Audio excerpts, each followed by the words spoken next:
जा जितेंद्र झा जी जे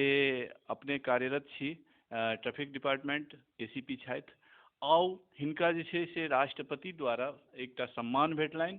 और सिर्फ हमरा सबके जे कहब अपना भाषा में जे सिर्फ जितेंद्र सर के नहीं सम्मान भेटलनि पूरा मैथिल समाज के ई सम्मान छै। तो आओ बात करें जितेंद्र सर से। सर अपने के एक्टिव समाज लाइव में बहुत बहुत स्वागत है और एतिक बड़का जिम्मेदारी के साथे साथे और ई खुशी के पल अचीवमेंट की जैसे संदेश सर। देखियो हम जखन ज्वाइन केलहुँ या जाबे तक काज केलहुँ कोनो रिवार्ड या कोनो चीज करै छी एकर किछु भेटै हमरा ये एहि लेल नहि। हाँ एज ए आम आदमी जे हम महसूस केलिए कतौ हमरा जे लागल जे ई चीज हमरा दिक्कत भए रहल अछि ओ जखन रिस्पॉन्सिबिलिटी जखन भेटल तो ओ हम ओकरा हटेलिए पब्लिक इंटरेस्ट में। तो सबके ई रहबाक चाही सबसे पहिने तो देशभक्ति अपना सब भारतीय छी ई तो जरूर रहबाक चाही आ सब अपने छी और साथ साथ मैं अपन ग्रुप मिथिला ओहि ओरिजिन से ओहि समाज से आयल छी तो जरूर उस समाजों के और सबके समाज के आशीर्वाद या वही खून से आयल छी वही अथी के छी तो गर्वो लगे छे।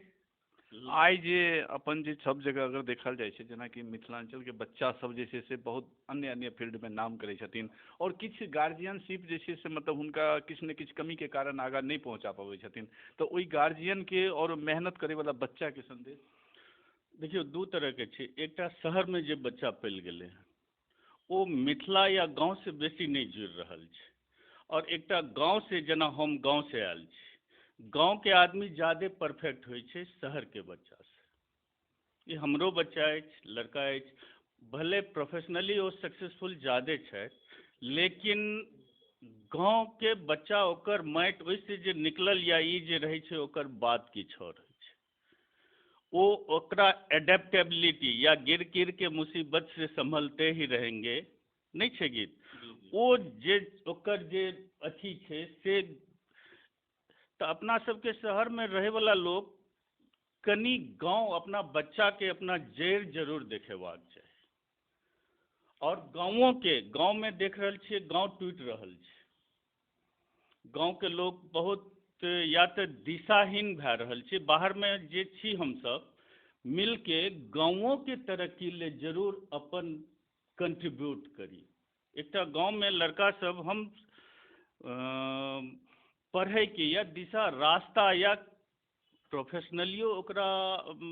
पैसा या कनी मदद समाज के अथी से ये जरूरी छै जे बाहर में सफल भए गेलथि हन जरूरी छै जे ओकरा गाँवों जे समाज से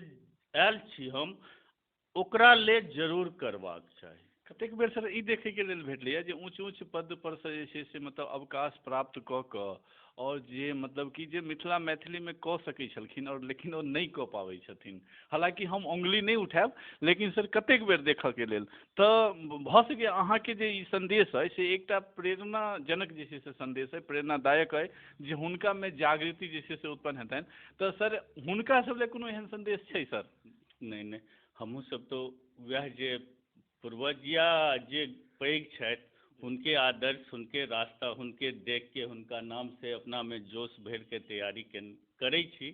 या केने छी तो नहीं ई नहीं देखबाक चाही कियो के क्या हम की कए सकै छी ई देखबाक चाही। आई जे मतलब कि हालांकि जे छै से राष्ट्रपति से सम्मान प्राप्त केला के बाद कोनो भी सम्मान एकटा सूरज के सामने में दिया जरेनाई के बराबर छै लेकिन जे छै से गांव समाज के जते की लोग जे छै से एक बेर हम कैमरामैन से कहबनि मनीष जी जे सर जे एक बेर कैमरा घुमेबै जे एखन बहुत सारा लोग जे छै से गांव समाज से आयल छथिन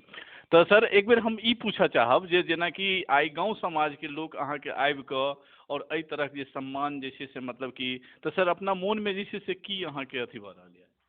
ई तो बहुत नीक लगै छै ई पूछे वाला गप नहीं छै अपन लोग हम सब जखन ओहिना जे 89 में ज्वाइन केने छलिए 17 गोटा अपना तरफ के छलिए आब हम सब अथी में फेरछा के नहीं कहब अपना तरफ मने बुझि सकै छियै तो खुशी लगै छलै हम सब जखन आयल छलिए तहन ई शब्द कते आदमी बिहार बिहारी ई ओहि सब से बहुत फाइट केने छी आप तो दिल्ली में स्ट्रेंथ भए गेले हन। हाँ, आपस में जुड़बाक चाही सबके, जुड़ि नहीं रहे फॉल्स ईगो में पैसा भेल पहिलुका जेना समाज या लोग या हमसब देखै छलिए। एकटा 8वां में पढ़ै छलिए, जब बात रात को उजाले करने की आई तो सूरज हट गया अपने को दिन भर का थका हारा कह के, चांद अपने को चांदनी की सीमितता तक ही रख के पीछे चला गया, अंत में आया एक नन्हा सा दीपक। तो दीपक हर एक के बनवाक चाहिए, जतबी हुए अपना दायरा में थोड़बो अपना से एकोटा के भलाई भए गेलै, एकोटा घर बैस गेलै, एकोटा अथी भए गेलै तो बहुत बढ़िया।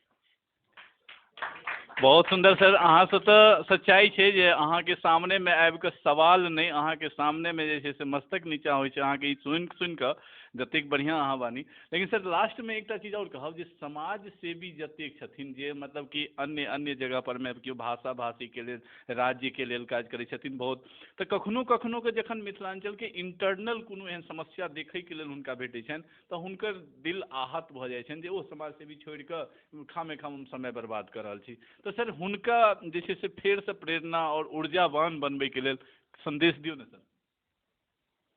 देखियो पैघ छथिन, पैघ के लेल हम तो सबके लेल कहै छी, सब गोटा मिल के अपना जोड़ी, सबके जोड़नाइ बहुत जरूरी छै। जेना एतऽ विद्यापति हम देखै छियै समारोह करै जाइ छियै, एकर साथ साथ शिक्षा,